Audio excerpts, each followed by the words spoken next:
Good afternoon, everybody. Welcome to Midday Muse, a podcast where we have deep discussions about the realities of life that will inspire you as you pursue your purpose. We have been battling technology. You see my camera just flicked off. Today has been a menagerie of things to let us know that we're actually on the right path because we are being challenged. I'm here with this amazing, phenomenal woman, JoVantreis Russell, Dr. JoVeezy, Jo. I met her when I first moved to Atlanta. And I'm so glad to have met her and to know her. And she is going to share with us her journey as a entrepreneur, mom, wife, just all around dope individual. And I'd like to thank you and welcome you, Jo. I'm so happy to have you on the podcast today. Wow. Tell us who you are. You can give the story of how we met, all of that. Just welcome. Wow. Well, first of all, this is incredible. I think we were sharing before we were live, like, the full circle of things, and like we were trying to calculate the years that that it's been like since we first met. Yeah. And it seemed like it was so long ago. I don't even think I was like publicly saying I was pregnant at that time. I knew I was pregnant, and my husband knew we were pregnant. But when I was MCing at Apache, I didn't let anybody know yet. I actually didn't let anybody know until like after, like as we was getting closer to the time, because we wanted to do it, on 2/2/2 on his birthday. Okay. And it was our second child. So we kind of we were like, we're gonna hold this secret until your birthday, because it was literally 2/2/2/2. And we're like, we thought it would be cute to do it that day. And so but anyway, yeah, like we met at Apache, one of the biggest and dopest, most historical platforms and spaces and venues for up and coming artists, as well as established artists and musicians, spoken word artists, hosts. Some of everybody has come through those doors in Atlanta. And Apache was actually one of the first places that I went to when I was exploring music. Like, I spent about a year in Atlanta before I even touched music. I know that might sound weird now. It sounds weird to me, but I actually was trying to become an eye doctor when I first moved to Georgia. I was in a biomedical science program. Really? Yeah, this is something, yeah, you're probably like, what? Because I don't share it all the time, but we out here, full transparency. So yeah, I wasn't even thinking about music. I was in a place in my life where I just really needed to get out of familiarity. And before I moved to Atlanta, I was living in Mississippi. I was living in Jackson, Mississippi, working for the state.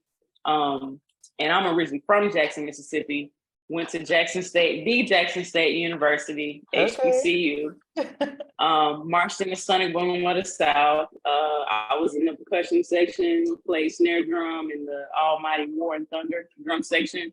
And I was a drum captain my junior year. And yeah, I worked for the state for a second at home. And I decided, you know what, I've been at home like too long. It's time for me to explore something else. I felt like I had kind of hit a plateau with whatever I could achieve. Mm-hmm. And yeah, you know how it is when you just kind of feel stuck. You kind of feel like, what else is there? You know what I mean? Yeah. I was still trying to find myself, still learning, about who I am and navigating different relationships and all of that. So I just up and found me and my homeboy at the time. Like, now he my husband. That's a whole nother conversation. But hit my homeboy up that turned into, my husband. Hit him up, and I was like, yo, like, and we had known each other. We met each other on the drumline as well. We met each other at Jackson State. and we just kept the connection. We were study partners and everything, like all platonic. Like we never had crossed that line and even mentioned that we had like feelings for each other or anything, because it was, we were homies. And we navigated a lot of things in college together. And that was my homeboy. So I hit him up randomly and I said, the school that you're in, because he was already in Georgia. He had moved back after so we were biology majors in undergrad and were like pursuing medical careers. And wait, you I have said, I broken don't up. know, bro. You broke up a bit. You said the school, he was in Georgia already. That was the last thing I He heard. was in Georgia already. Okay. So he was in Georgia already. He had moved back after we graduated. And he was attending the Philadelphia College of Osteopathic Medicine, the Georgia campus. So they had one campus in Philly and they had another campus in Swanee, Georgia. So I'm like, yo, okay, interesting. Like, what does it take for me to apply to this school? Because it was kind of like a bridge program into whatever you want to do, whether you want to do pharmacy, want to be an eye doctor, want to be a medical doctor, whatever the case. And so I was like, that's perfect. Send in my paperwork, long story longer. I continued to just, keep in touch with him. And we had conversations off and on. I was like, you know what, I'm gonna move to Georgia. I don't know what made me say that. I don't know what, I had already been exploring other options. I was even thinking about military. That's how bad I just wanted to like see something different. But yeah, I got into the school. They sent me acceptance papers and I told my mom, hey mom and dad, I'm moving out in 2 weeks. And they're like, what? Like, how you just spring this? Like, I literally didn't tell them none of what was going on. Like, but when it was final, I was like, I'm moving to Georgia in 2 weeks. I got to school. My grandma really flipped. Like, God rest her soul. But I remember her reaction. She was like, what? She was kind of upset. She was like, why did you just spring this on us? But she eventually accepted it. They had a going away party for me. And we vibed out. They prayed over me and sent me out on my way. So getting to Georgia, it was a journey. I studied hard. Biomedical science ain't no joke, especially graduate program level. Met so many people, but then I don't know, I felt like a void again. I'm in this place where I kind of feel low. And honestly, I'll keep it real. Like, I started feeling really depressed to the point where I didn't want to do things I normally typically love to do. And that's like one of the first signs of depression, like things that you normally love to do, you don't want to do anymore. Yeah. And so looking back now, I know that, but then I was just like, what's going on with me? I wanted to go back home, just doubt and everything else started to creep in, fear, all of that. So I had a conversation with my homie, Corey. Shout out to Corey Gillespie. He was a professor at Morehouse at the time and doing the graduate program. But the dude was so wise. He was from Memphis. And I can relate to him a lot because Memphis is a lot like Mississippi, like kind of, kind of country, kind of hood, kind of city, all three in one. Like, okay. And so we spoke the same language. So he was like, yo, Joe, if that's what you want to do, like, you need to just, like, you grown. And I think it was a moment where I was just like, dang, I really am grown. Like, and it comes a point in your life where you do things for yourself and you realize it's okay to do it. You don't shame yourself for doing it. Like, you're taught to listen to your parents, follow their lead, their example, and try to pretty much make your parents happy. Like, they need to be pleased with you. And I think I got caught up in it, like trying to be a doctor, trying to even my own expectations, like having the mindset of the only version of success is for me to be a doctor. And so coming to Atlanta expanded my brain, expanded my mind in that area. I'm like, that is not the only way to be successful. You can be successful in anything you put your mind to. Yeah. And you can become an expert at it. 1 second. Ezra, you too loud. Let's calm down, okay? Thank you. Motherhood. But so I decided, like, and I know Mine are at school. I'm so happy. I just, whew. Yeah, that's a whole nother story because Ezra was literally supposed to be in school today, but she wasn't feeling well. But now all of a sudden she good. Oh, Like oh yeah, that's how it goes. That's how it goes. I used to start the night before because I got hip to the fact that if I tell my mom the day off, she might not believe me. So I started the night before with, Mom, my head hurts. But then she got hip to that too, and she used to send me to school anyway. But yeah, that's how it goes. dang. My younger one does that too. She thinks, they stay home. That's when they feel better. And it's like, I should have just driven you to school. Yeah, facts, facts. But yeah, I realized, listen, biomedical science was a good gateway into this program. But as I started to talk to more people and explore, I had a conversation with another advisor with organizational development and leadership, and she changed my life. And shout out to Beth Levine. She is forever like my heart. Like, love her to this day. And she just, she was there to listen to me. There's a lot of people I can shout out: Simone, Trina, um, Isa, just people that were in my corner. And that when you're in school, there's people that are your tribe that you like meet, and they literally care for your well-being, not just about how well you perform for them or like how well you perform for school or grades. Like, they literally care about your well-being. And out of all of those, like, I'm highlighting Beth Levine because she introduced me to the new program, ODL.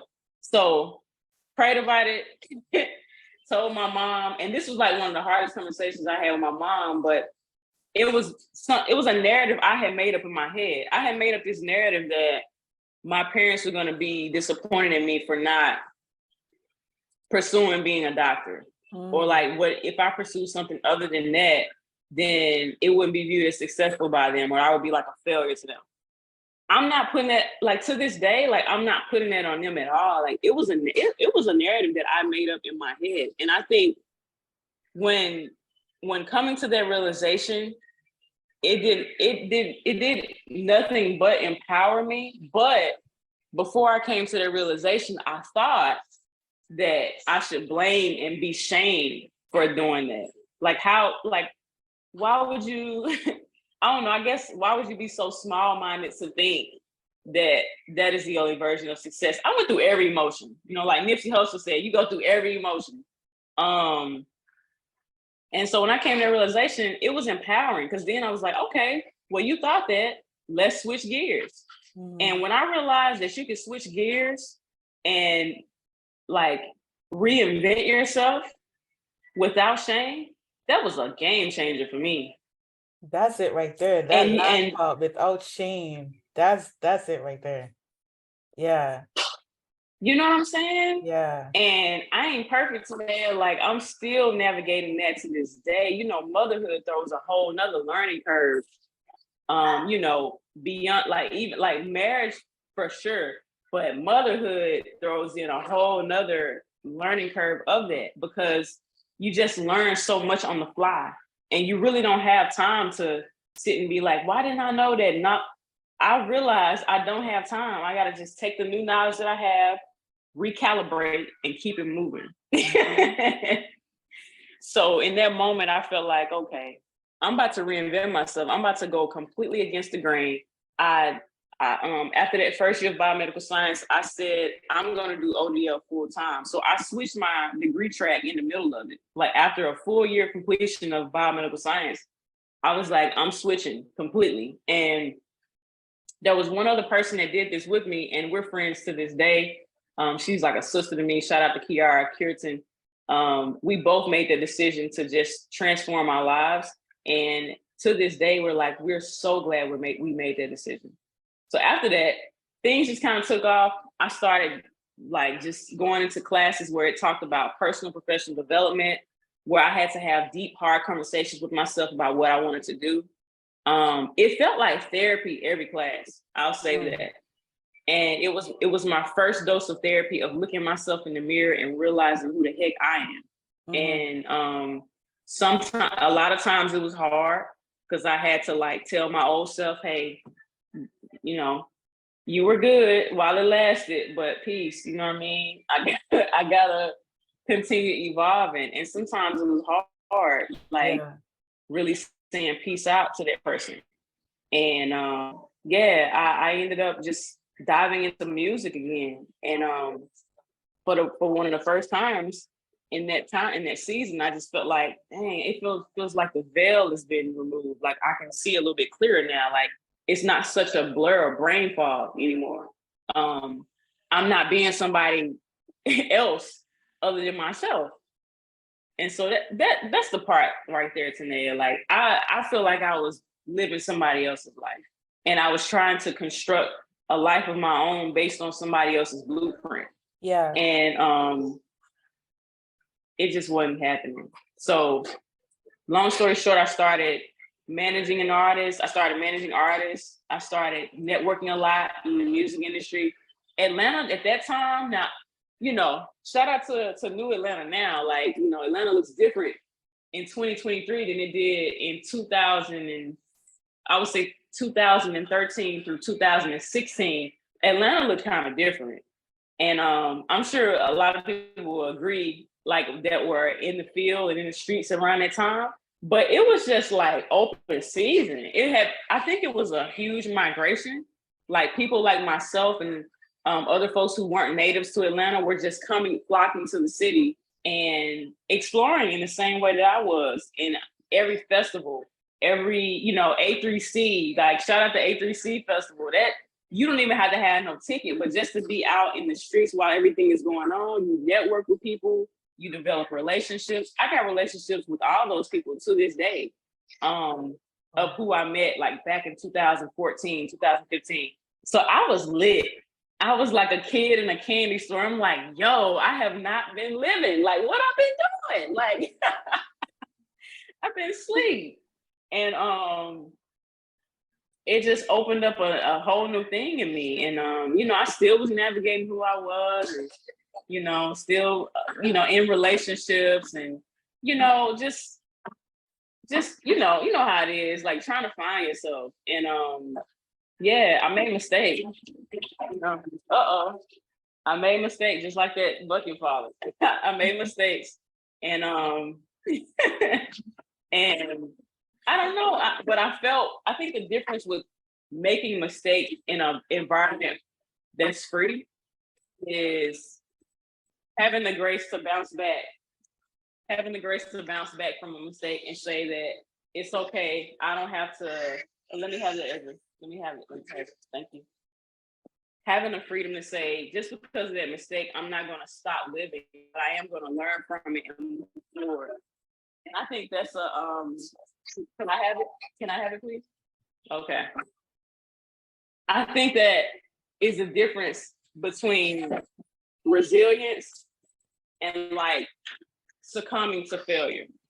And that was a hard pill for me to swallow, to be honest, because I had been used to just like shaming myself for every single time I was aware of a mistake.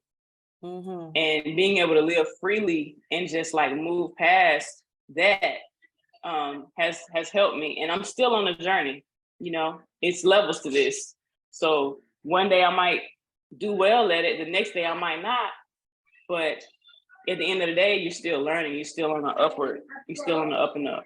But yeah, that's how I got into music. After I managed for a little while, I got back into producing a little bit. My cousin bought me an iPad. I started doing some sampling. I started doing some DJing. Then my homeboy bought me a virtual turntable set. And I started DJing house parties. And I started hosting house parties. Then I started just it was a very exciting time because I was just not afraid. Like, yeah, I was just exploring different things and just not afraid. And I think that's the biggest lesson I want to teach to my kids is like, don't be afraid. Be unafraid. Try different things. That is literally to me, the nucleus of creativity. And I'm so glad we're doing this today, Tanea, because I even feel, I'll be transparent, I felt a bit of a blur even today, just with being distracted with like, you know, the day-to-day mother activities. Like okay, there's a spill. Let me go mop it up. Let me, and then you start getting caught up. Oh, there's some laundry over there. Let me go do that. And then it completely steals away from your creativity because you feel instead of operating from a space of freedom, you're operating from a space of obligation. Yes. Yeah. And I think that's the biggest thing. One of the biggest things that I've struggled with in motherhood is finding the balance of operating from a place of obligation versus operating from a place of freedom, and being confident in your own sound decisions, like, not being reactive to things that are happening. Yeah, there's some juice that's spilled on the floor, but the juice that's spilled on the floor can wait. If you feel creative, you need to go write something down real quick. Don't sacrifice writing that thing down to go clean up some juice. You know what I mean? Like, Yeah, so the guilt I don't know if I'm around. making sense. No, you are, because the guilt around having to be play that specific role can be overwhelming. Like last night. So right now I'm in the middle of creating a commercial for a conference. It's something new to me, so I'm watching YouTube videos. I'm figuring this out on my own. I'm watching YouTube videos. I'm creating this commercial. I'm watching it over and over and over again, seeing what needs to be tweaked in it, and it's exciting, and I love being in that creative space. But it's Wednesday night, it's a school night.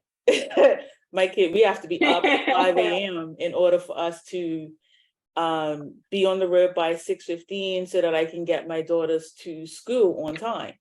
So that means they have to be in bed by 8 in order for everything to flow smoothly. Things have to be prepared at night. Wow. Their clothes need to be washed so that they're fresh, because laundry day is in the middle of the week for me. I put it on Wednesdays. I don't know why, but that's the day I chose to do laundry. So now it's not like I have to do laundry. I have to make sure that they're prepared. But I'm in the throes of making this creation that is inspiring me and is gonna actually at the end of the day propel my family to the next level, because this is a new skill that I'm able to now monetize later on while being passionate, while fulfilling my purpose. So now what do I do? Do I stop doing this and then focus on that obligation of getting everything packed up? And so I sat with that, and I wrestled with that guilt and with that that decision of, okay, do I stop this and then go and do that step-by-step process, or do I stay in the moment here and finish the commercial, or continue on with making this commercial? I chose to continue on and make the commercial. Meanwhile, my kids are having the time of their lives. They're like, woo! So weekdays is no TV. When you come home, I want you to focus. You can listen to music, and focus on reading books, spend time with each other. You watch TV on the weekends. Weekdays is no TV. But I'm sitting here working. They are having the time of their lives. My little one snuck in a little YouTube situation. She's even like, Mama, look at this. And because I'm in the mood, I'm not paying attention to her. I'm like, oh yeah, that's cool. Then I realized, wait a minute, you got the TV on. So all of this is going on, right? And I'm like, okay, I'm sitting on like, I'm not being a good mother. I'm not doing this. And I'm just like battling myself on the decision that I have to make, because it's only me, no one's gonna do that part while I do this. Like, it's just, I have to make a decision as to which one I'm gonna do. But at the end of the day, they're fine. Like, we still made it to school on time today. So I'm sitting here grappling with all this guilt about, oh, I should do this. They're fine. We made it to school on time. They have everything that they need. Like, there was no reason for me to panic about whether or not I choose to be who I am and fulfill my purpose and continue on with the passion that I have, as opposed to falling into this role that is expected of me. Because I mean, really, who's keeping track? Nobody but me. Yeah. You know, Yeah. Oh, that's a word. who's really That's the a one, word. Who's you keeping know, track? Nobody. who's keeping track for real? Wow. And they're fine. Mm-hmm. They are fine.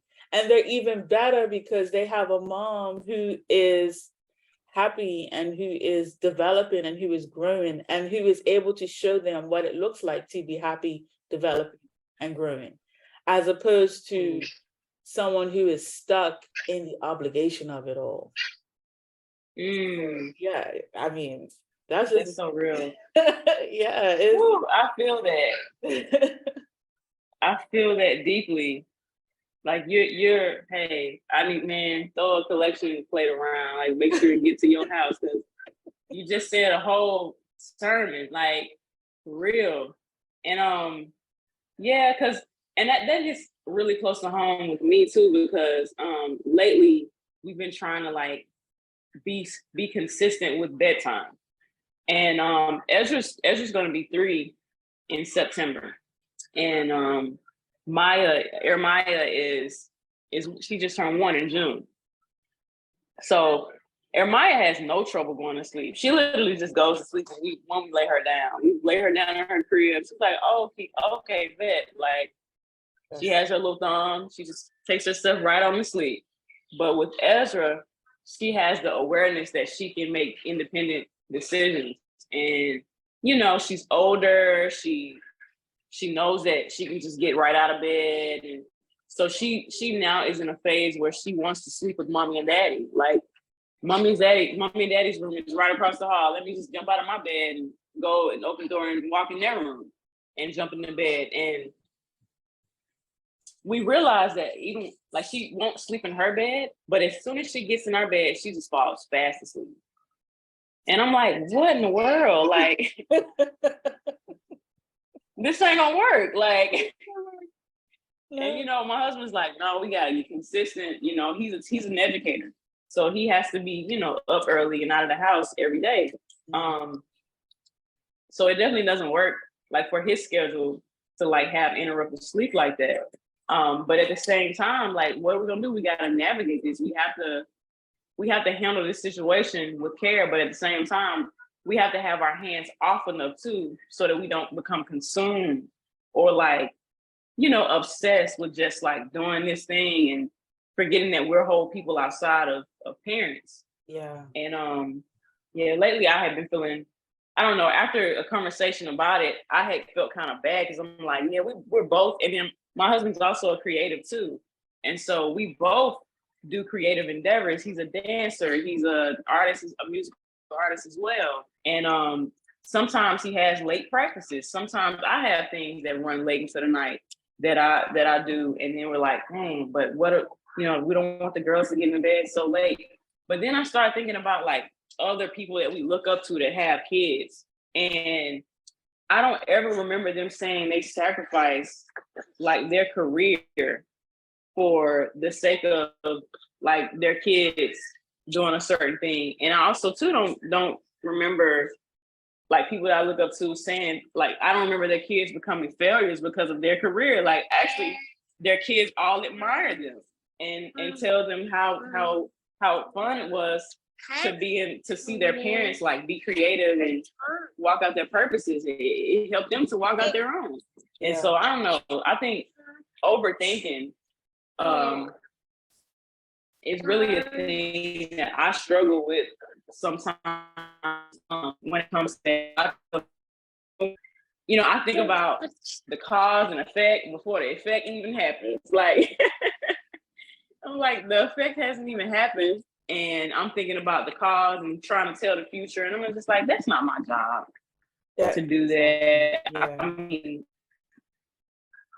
our job is to do the best we can and give our kids the best version of ourselves. And honestly, when I am trying and striving more than surrendering, that's when anger creeps in for me. Like anger and like resentment, because then if it doesn't go my way, I'm angry and I'm resenting the fact that it's not going my way. I'm like, well, why did I even try? You know what I mean? Mm-hmm. Whereas if I like surrender the outcome and just do the best I can, then I can feel at peace with regardless of what happens. And that's the version that I always want to be. Like, I always want to model for my girls. I want to model for my kids that you can make a decision. It might not go your way, but have peace that you did the best you could and surrender the outcome. Because what else you gonna do? Like, it's done. What else you gonna do? That's beautiful, and I hope the audience takes stock of that.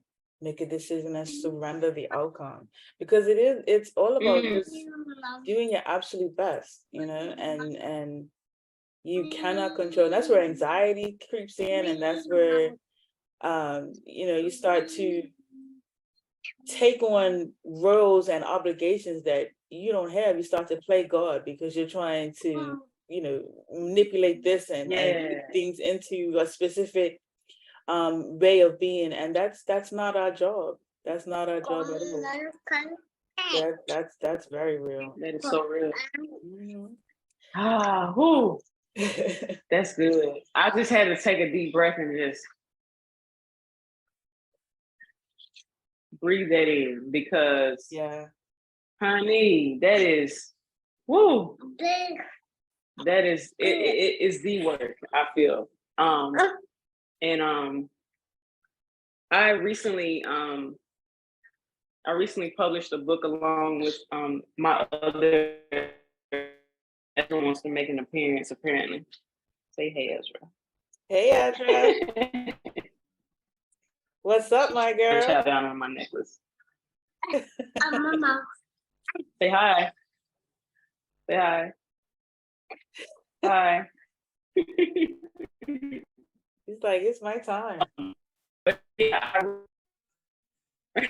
and she's been that way ever since she recognized a computer. Like, she would jump in all my Zoom. I'm like, thank God I can show up as I am, because this is just what it is. That's my younger one. She's like, okay, so who are we talking to? What are we talking about? And hi. Girl.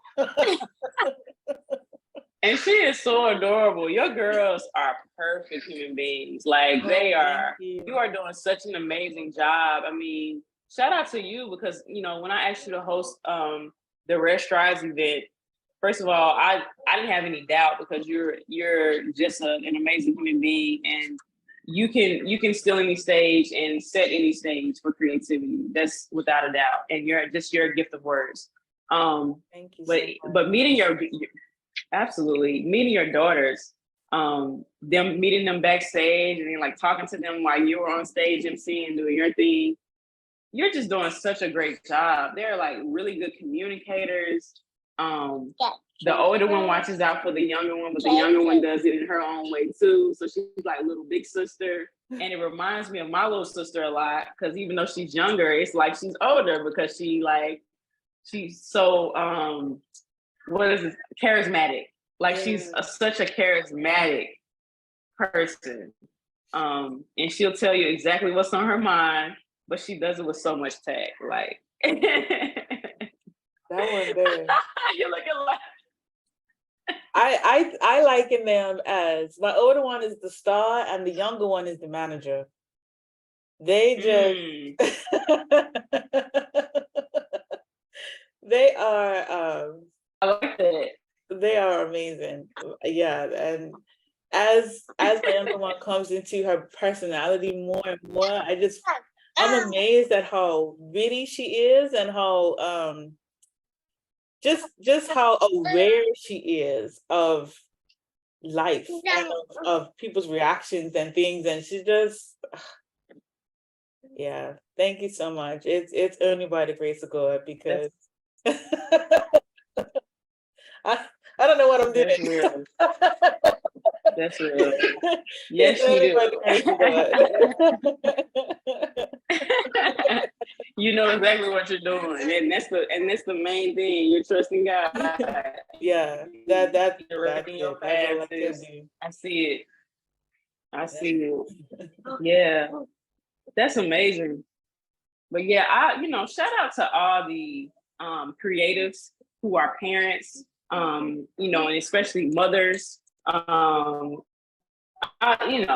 can't. Becoming a mom gave me a lot of insight to just the challenges, and I just look at my mom so much more differently. Like, I mean, I always admire my mom as my first superhero. Like, she's the first superhero I ever met. That's what I tell her. And becoming a mom really made that, really just set that in. Like, I wrote a chapter called Activate Your Superpower, which is also like a youth leadership development curriculum that I wrote a while back too, which is eventually probably going to turn into its own book. But the chapter that I wrote on that, and within Women Connected in Wisdom, which is what I was sharing with you yesterday. So there's a part in the book. Hold on, she knows too. There's a part in the book that talks about creativity and how it can be stunted because of shame and guilt and judgment. And I'm really big on those three terms because those are the things that I feel like I'm meant to heal from. Like, I'm meant to heal in every stage. I feel like God exposes a new way that I can heal from like judgment, shame, and guilt. Because those three things, like, I'm a creative. So I think if the enemy's going to use anything, then it's probably going to use those things to try to stunt my creativity. Because when I'm in a zone, I'm in a zone. And I'm like, real talk, like, when I feel free, there's nothing that I feel like I can't do. Mm-hmm. And it's not coming from a prideful or arrogant space, but it's coming from a free space. Yeah. And I have felt God's power in me when I'm truly free and receiving and like open to everything that He's trying to give to me. So with that chapter speaks on that, and I quote one of my favorite people on this earth. Her name is Tracy Reese, and she helped me write that chapter. I don't know if she knows that, but she helped me write my chapter because her just being like a life coach and coaching me. One of the biggest things she's taught me was about getting rid of the shame, guilt, and judgment, because those are the barriers. Once those are eradicated, you have the freedom to create from whatever space you're in, and you don't have to hide your current narrative. Mm-hmm. Like, whatever narrative you are currently experiencing, you can create from that place. You don't have to wait until you get into a space of, let me wait until I get rich so I can talk about the money and the fame and like, people want to hear it. Like, in music, I know me, I like to hear that real, especially in hip hop. I like to hear a story I've never heard before.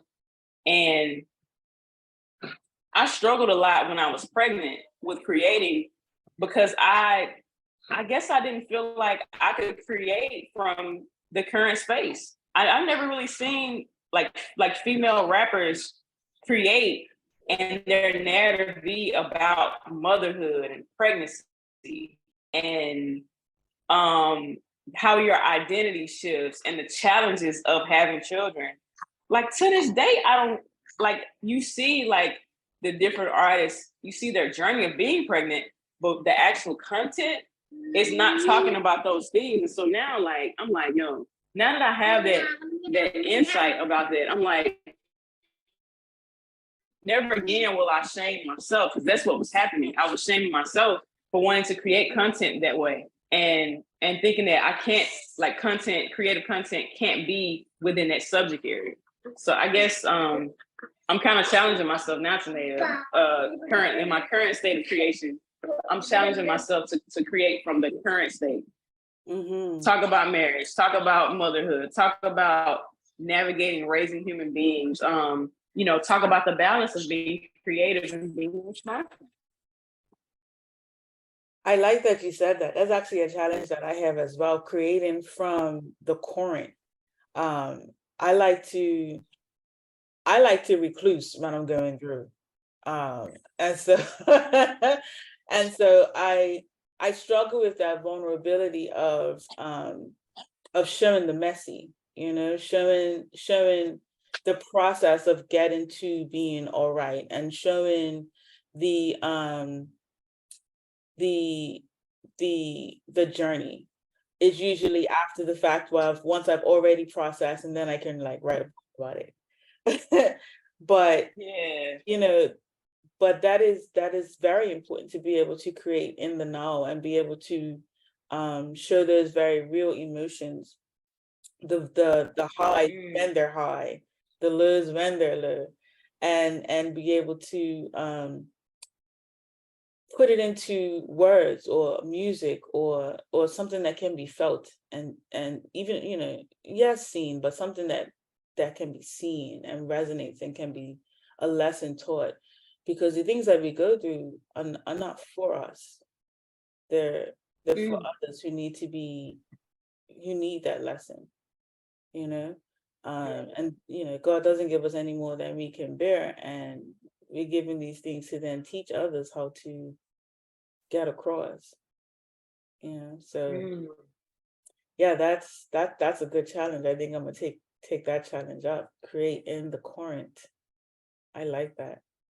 You know, first of all, thank you, because that means a lot coming from you, just a fellow dope creative. That's a challenge as well. And I want to even like expand it to like our listeners and people who are viewing this, everyone who's going to view this, whether it's live or you view it after the fact. I really do challenge everybody to like whatever your choice of your weapon of choice. I always say weapon of choice. I feel like art is a weapon. It's a weapon against mass destruction of the mind, Yeah.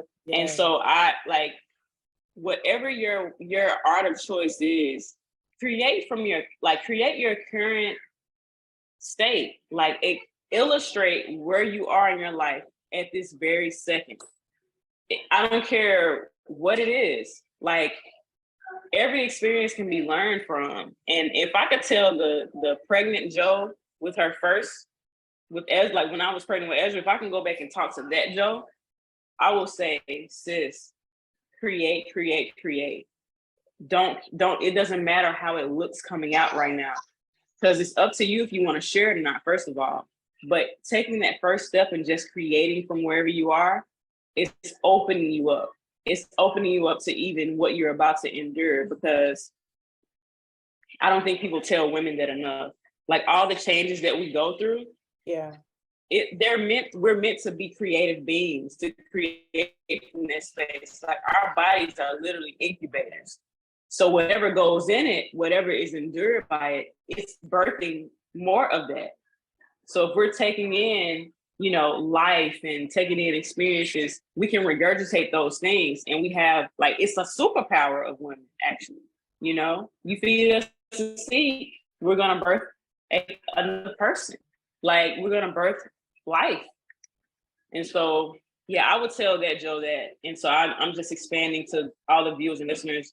Create something right now. Like stop what you're doing right now. Like if you what's going on in your life? Like, are you feeling down about something? Are you disappointed? Are you feeling excited? Are you feeling nervous, anxious? Write a poem right now about it. Write every word that you feel. It doesn't have to be a journal entry. It can be 4 lines. Don't even have to rhyme. Just write it right now and look at it and celebrate yourself for what you've done, and do that over and over again until it becomes a habit. And I'm saying these things to myself as well. Yeah. Like I'm literally saying these things to myself. Because I got so many raps and poems in my notes in my phone from just sitting in the bathtub crying. Like girl.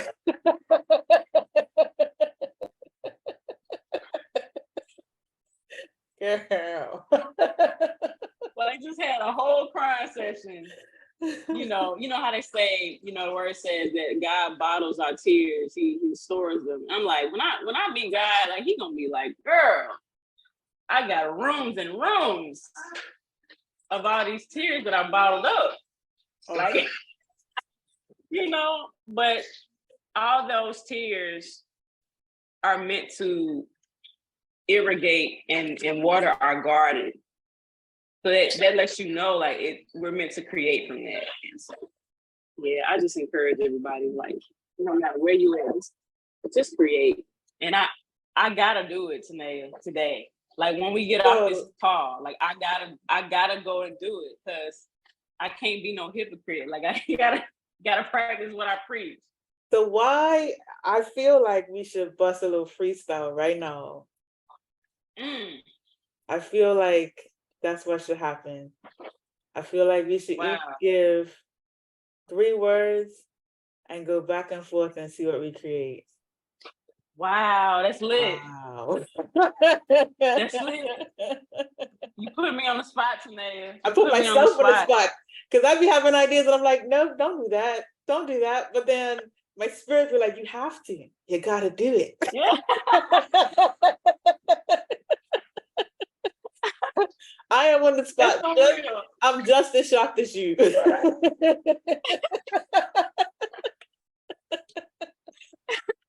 Okay, so yeah, I feel good. We're in a free space.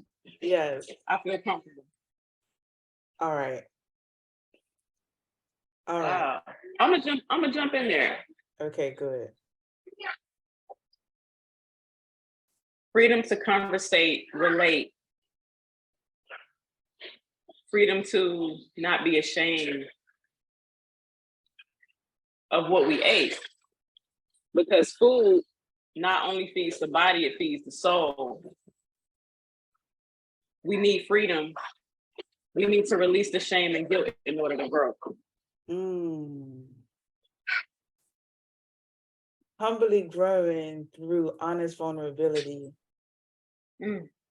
Here as we sit, trying to see our abilities.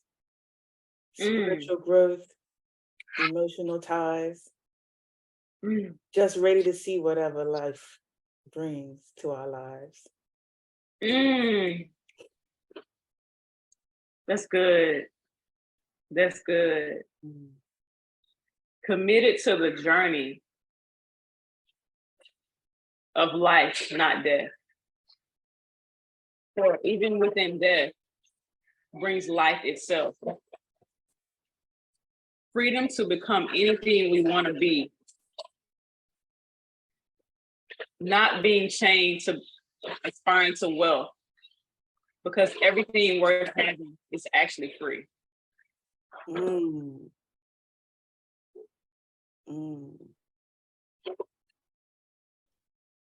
Free. Free in who we are. Free in what we do. Free in where we're at. While wealth is the thing. Wealth leads us to the next level. Wealth leads us to legacy. Wealth in money, wealth in time, wealth in health, wealth in love.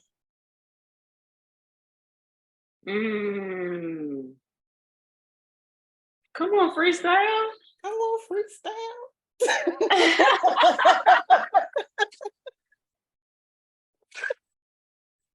Wow, you are so dope, yo. No, man. Thank you, because it's been a minute since I've been creative and being able to just allow things to flow. You know, I spent so much time in survival mode, trying to just, you know, ripping and running, trying to make sure that this is in order, trying to make sure this bill is paid, trying to make sure the girls are doing what they're supposed to do. And in that, I've gotten lost a little bit as far as who is Tanea and what am I supposed to be really doing, you know? So I appreciate this space and being able to, I mean, I ain't freestyled in a minute. Wow. Like riding a bike for you. Say that again? It's like riding a bike for you because you're just it's so organic, it's so natural. And y'all, let me tell y'all something. The way she commanded the room when I first met her in Apache, like, it's like you were an angel. You just walked in, like, floated in, and just graced that stage the way you did. Like, you could hear a pin drop, the way that everybody was so attentive to what you were saying and how you just gracefully just commanded the stage. And I'll never forget it, actually. Because I was like, I was a fan. I was like, can I get your can we exchange numbers? Because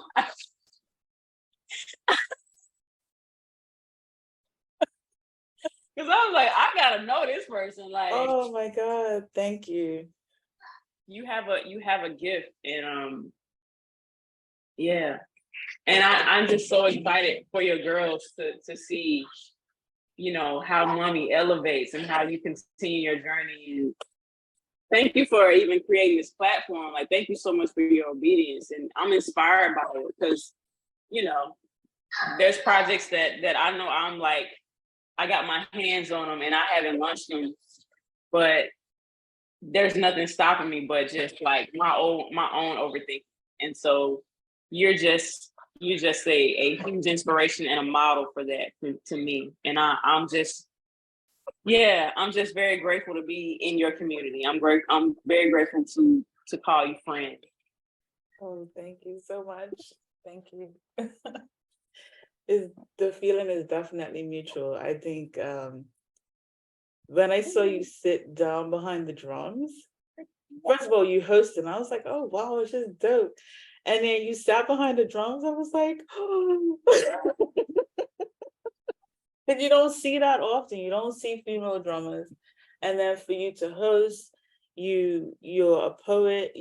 And tell us more about your book as well. The title, where we can find it, and more about what it's about. It sounds awesome. I'm in awe. Thank you so much. Thank you so much. Like you said, by the grace of God, we're able to be in these spaces.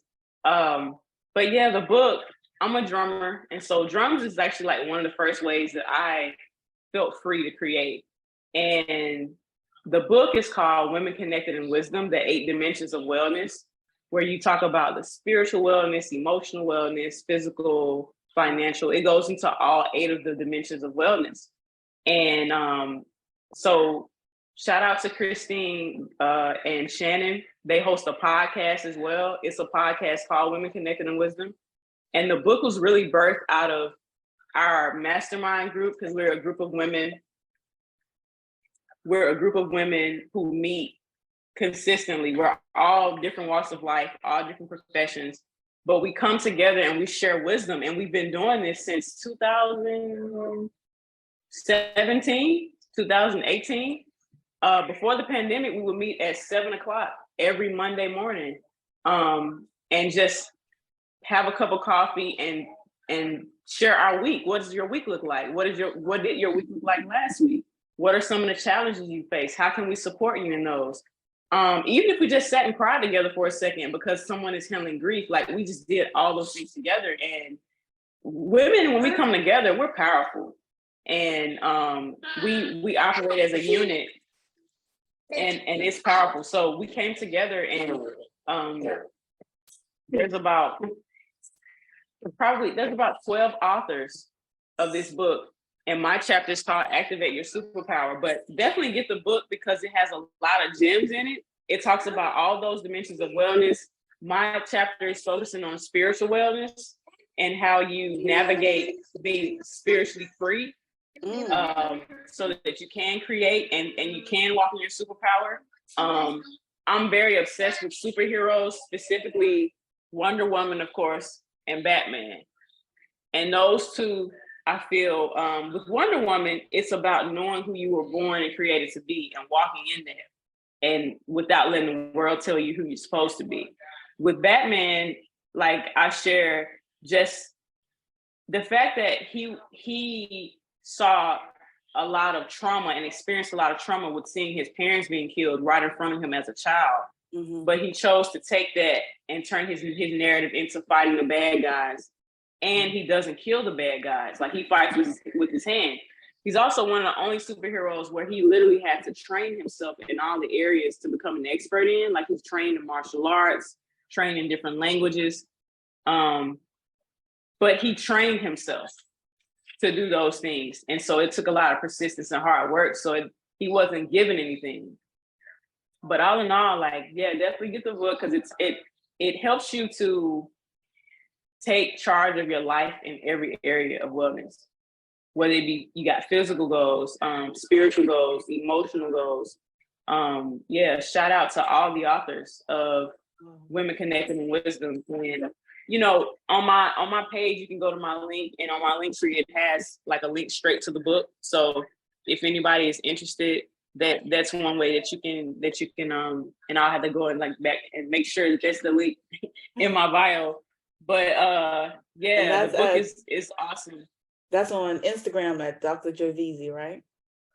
Yeah, Instagram at Dr. JoVantreis. Thank you. And thank you for allowing me to plug that. But yeah, it's a great read. It's also a great podcast to tune into as well, because a lot of women get interviewed, and I think you should be a guest on that. They would love you. Oh. I think you should definitely do it for sure. I would love to. Yeah, I would love to. For sure. But yeah, the book is amazing. And then I'm also working on, I'm a drummer and I'm a drum instructor too. So I am open to doing lessons with people, especially youth. If you have a youth or you yourself would like to do less drum lessons, I'm open to that. And I'm getting ready to start just doing regular live inspirationals with some drumming, because each of us was given a heartbeat, and it's different. It's a different rhythm, and tapping into your rhythm of life is walking with the Holy Spirit, and it's your unique vibe. Everybody has their own unique vibe, and it stems from that heartbeat that's different from everybody else's. Mm-hmm. And I encourage that through inspiration and drums. And yeah, drums is fun, yo. I love your perspective on art and creativity, and just the words you use. I don't think I've ever heard a drummer speak about. I do know a few drummers, males, but I don't think I've ever heard a drummer speak about the rhythm within ourselves and relate it to actually playing drums. I love that. And I love that you are focused on the youth as well, because it's important that our youth have a role model, have a different perspective from what they're used to. Because we can't control what families were born into, or not consciously anyway. Well, that's a whole other topic.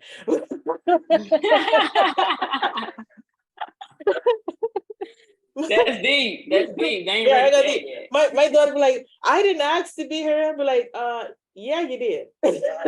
Mm-hmm. I surely weren't out there asking for you. Yeah, you showed us. Like, I'll be saying that too. Yeah, the way that if you like knowing how biology works and how it works, yeah, it's a fight. It's definitely a fight that happens. Yeah, you really wanted to be heard. Like, you asked. Mm-hmm. That's the fact. You literally knocked on the door. You literally knocked on the door, and you took out all the other teammates. Get out the way. It's my turn. Yeah, that's gonna go over some people's heads, but some people don't get it. Like,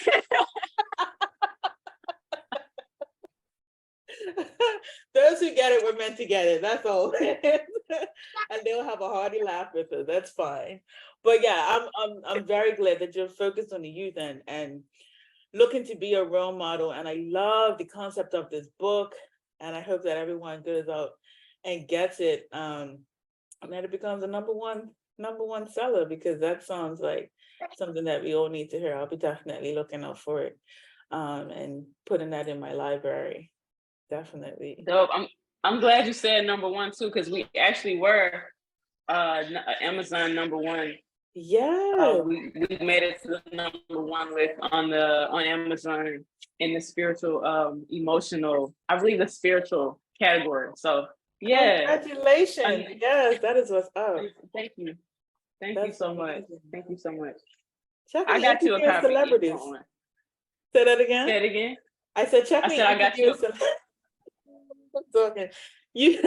What did you say? I said, I got you a copy if you want one. Oh, I do want one. Thank you so much. An I got you. autographed copy. I, Say it again. I said an autographed copy, please. Oh, absolutely. Yes. Absolutely.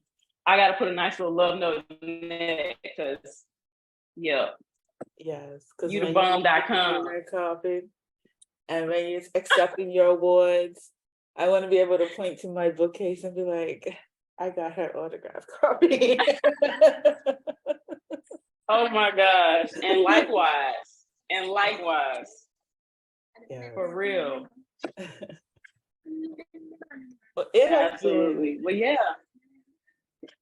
it's been amazing talking to you and just having this free flowing beautiful conversation. Is there anything else that you want to leave the audience with? Is there anything that's on your heart, on your mind that you just want to bless us with?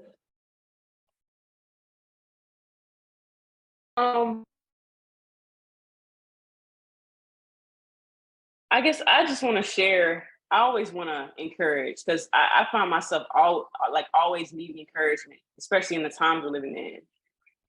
But please feel encouraged. Like, don't hide.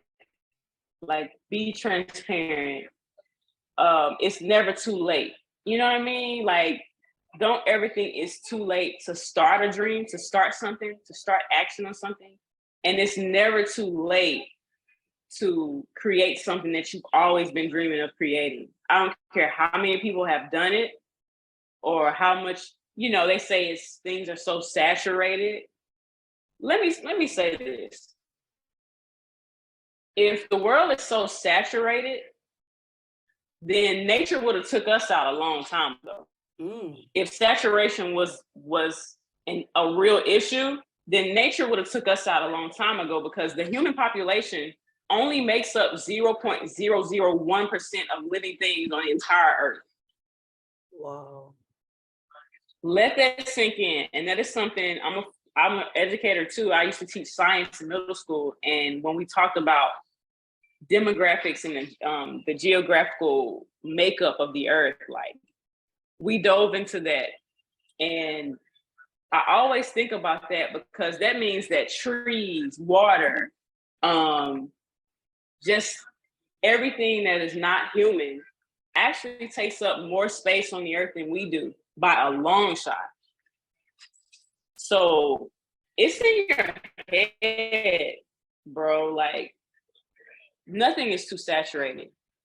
Because if that was the case, like I said, nature would have took us out a long time ago. So that's how much God cares for us. That's how much God values what we have to contribute. You wouldn't have been created if you weren't meant to leave a mark on the earth in your significant way. And I'm saying that to young and old. I don't care if you're 5 years old, and I don't care if you're 115. You're still here, and we need you.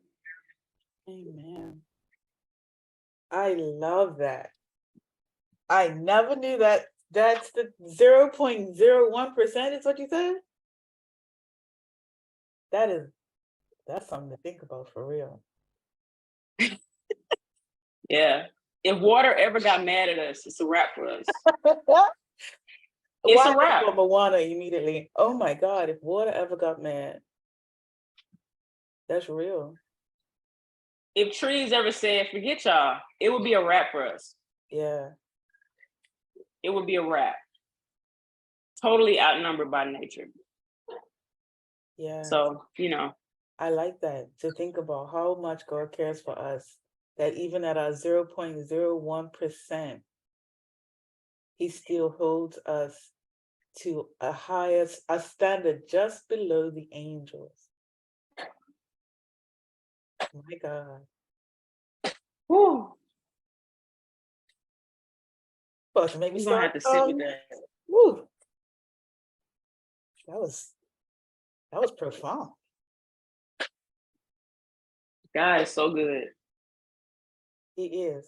God is so He is. I need to take a breath just on that. Just Whew. Yes. Yeah. Mm. This was good, Tanea. It really was. I'm so glad to have you on this show.